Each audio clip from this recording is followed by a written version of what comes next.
தற்பொழுது அதிமுக இருக்கும் நிலையில் யார் அடுத்த பொதுச் செயலாளராக வருவார் என்றுதான் அனைவருடைய எதிர்பார்ப்பாகவும் இருந்து வருகிறது. இந்த நிலையில் அதிமுக தரப்பில் அடுத்த பொதுச் செயலாளர் யார், முடிவு செய்து விட்டீர்களா, யாருக்கு உங்களது ஆதரவு அதிகமாக இருக்கும் என ரகசிய சர்வே ஒன்று எடுக்கப்பட்டு வந்த நிலையில் பெரும்பாலான மாவட்ட அளவில் உள்ள நிர்வாகிகள் மற்றும் மாநில அளவில் உள்ள நிர்வாகிகள் ஆகியோரிடம் பேசும் பொழுது அதிமுகவில் இருக்க வேண்டிய தலைவர்கள் எல்லாம் தற்பொழுது மாற்று கட்சிகளுக்கு சென்றுவிட்டனர். குறிப்பாக எம்.ஆர். விஜயபாஸ்கர், சி. விஜயபாஸ்கர் போன்றோர் அதிமுகவை விட்டு வெளியேறி பிற கட்சிக்கு சென்றுவிட்டனர். அது மட்டுமல்லாமல் அதிமுகவில் எப்போதுமே எடப்பாடி பழனிசாமிக்கு அடுத்தபடியாக யார் இருந்தார், யார் முக்கிய முடிவுகளை எடுப்பார் என்றால் அது எஸ்.பி. வேலுமணிதான். எனவே அதிமுகவின் அடுத்த பொதுச் செயலாளராக எஸ்.பி. வேலுமணிதான் அந்த பதவிக்கு வருவதற்கு அதிக வாய்ப்பிருப்பதாக பெரும்பாலான மாவட்ட மற்றும் மாநில நிர்வாகிகள் கூறியது தற்பொழுது பேசும் பொருளாக மாறியுள்ளது. அதிமுகவின் தலைமை அலுவலகம் முதல்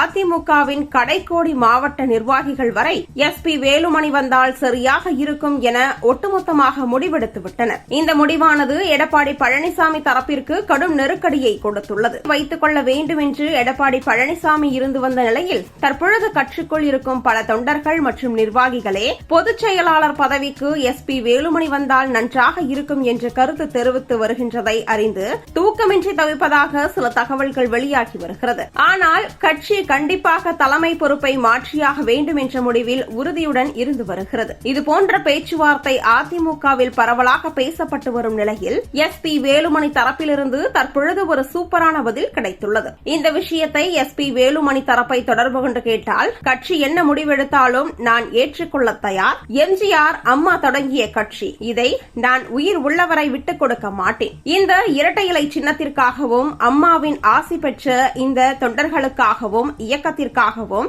நான் உயிருள்ளவரை பாடுபடுவேன் என்று கூறி முடித்துக் கொண்டார். இதனைத் தொடர்ந்து தற்பொழுது அதிமுக முழு ஹாப்பி மூடில் இருக்கிறது. ஏனெனில் அதிமுகவின் புதிய பொதுச் செயலாளர் அதிமுகவை தற்பொழுது உள்ள நிலையிலிருந்து மீட்டு அடுத்த கட்டத்திற்கு முன்னேற்றி கொண்டு செல்வார் என இப்போதைய தொண்டர்களின் ஒருமித்திய கருத்தாக இருந்து வருகிறது.